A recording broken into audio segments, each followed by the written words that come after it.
मध्य प्रदेश में आज का दिन बड़ा दिन रहा, जहां एक तरफ मध्य प्रदेश में मेडिकल एजुकेशन हिंदी में इसकी शुरुआत कराकर इतिहास रचा गया, वहीं ग्वालियर चंबल अंचल के लिए भी बड़ी सौगातों की आधारशिला रखी जा चुकी है।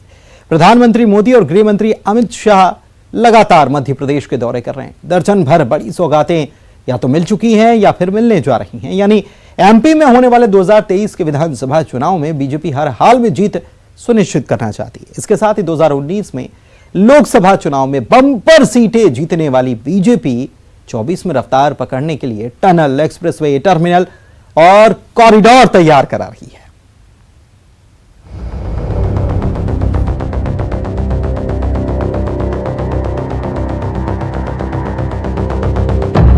प्रधानमंत्री मोदी और गृह मंत्री शाह के फोकस में है मध्य प्रदेश। 2023 में होने वाले विधानसभा चुनाव और 2024 लोकसभा चुनाव की तैयारियां मुकम्मल कर लेना चाहती है बीजेपी। भोपाल ग्वालियर दौरे पर आए गृह मंत्री अमित शाह ने हिंदी में मेडिकल की पढ़ाई की सौगात दी, तो ग्वालियर चंबल अंचल के लिए नए एयर टर्मिनल की आधारशिला रख गए। इससे पहले प्रधानमंत्री मोदी ने कूनो में चीता प्रोजेक्ट और उज्जैन में महाकाल लोक का लोकार्पण कर जनता को समर्पित किया। बड़ी जनसभाओं में जनता को राजनीतिक संदेश भी दे गए मोदी शाह। महादेव, महाकाल महाप्रभु, महाकाल महारुद्र, महाकाल नमोस्तुते। प्रधानमंत्री आवास योजना के लिए न शहरी के लिए न ग्रामीण के लिए 4 आना भी नहीं दिया, सारी योजना बंद कर रख दी। फिर से शिवराज जी मुख्यमंत्री बने और आज योजना अपनी पटरी पर चढ़ गई।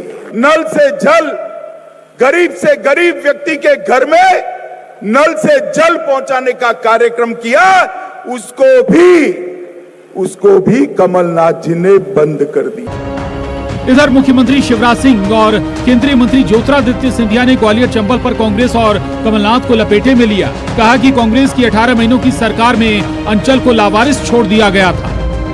ग्वालियर चंबल संभाग वालों, प्रधानमंत्री श्रीमान नरेंद्र मोदी जी ने, केंद्र सरकार ने गरीबों के लिए घर दिए, लेकिन कमलनाथ जी तुमने तो वो घर भी चुरा लिए, वापस लौटा दिए, क्योंकि 40% पैसा इनको देना था।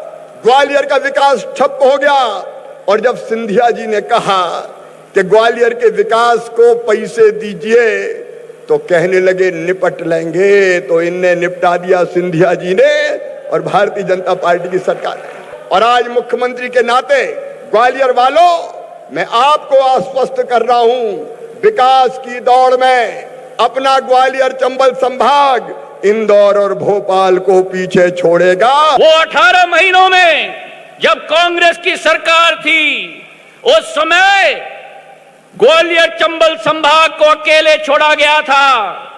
विकास और प्रगति के लिए असंभव सदैव कहा गया था, और आज अगर असलियत हुई है तो ग्वालियर चंबल संभाग में असंभव को संभव करने का कार्य राष्ट्र की भाजपा की सरकार और प्रदेश की भाजपा सरकार ने दोनों मिलकर कराया है। मेरे भाई और बहनों, आज जो स्थिति उत्पन्न हुई है, प्रधानमंत्री जी के नेतृत्व में, जेपी नड्डा जी के नेतृत्व में, अमित शाह जी के नेतृत्व में एक नए भारत का नया स्वरूप बन रहा है, और उस भारत में एक नया मध्य प्रदेश का स्वरूप बन रहा है। जब नया मध्य प्रदेश का स्वरूप बनेगा। ग्वालियर में कांग्रेस पर हुए राजनीतिक हमलों का जवाब कांग्रेस नेता सज्जन सिंह वर्मा ने दिया। कहा, बीजेपी झूठ की मशीन है। कांग्रेस ने कोई योजना बंद नहीं की। कांग्रेस ने हर अच्छी योजनाओं को सपोर्ट करके उनको बढ़ावा दिया। इतने डरे हुए हैं अमित शाह, जनता से ये हाथ जोड़ के बोल रहे हैं कि अब की गलती मत करना।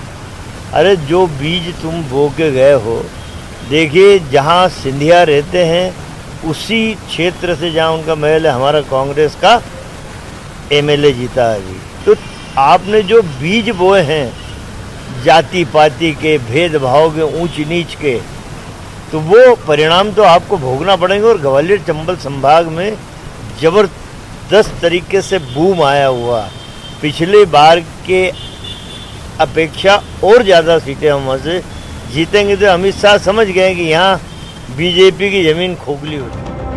अगर केंद्रीय स्तर पर मिलने वाली सौगातों का गुणा भाग करें तो कई दूसरे राज्यों के मुकाबले एमपी फायदे में नजर आता है। साल भर का लेखा जोखा देखिए। कूनो, महाकाल लोक, हिंदी में एमबीबीएस, ग्वालियर में नया एयर टर्मिनल, रानी कमलापति स्टेशन, अटल एक्सप्रेसवे, भोपाल में फॉरेंसिक साइंस विश्वविद्यालय, तो रीवा सीधी टनल का शिलान्यास भी करेंगे मोदी। संघ बीजेपी के लिए नर्सरी के तौर पर रहे मध्य प्रदेश में बीजेपी 23-24 के लिहाज से कोई चूक नहीं चाहती। ग्वालियर से सुशील, शैलेंद्र और भोपाल से शरद अनुराग के साथ bureau report, news 18, Madhya Pradesh, Chhattisgarh.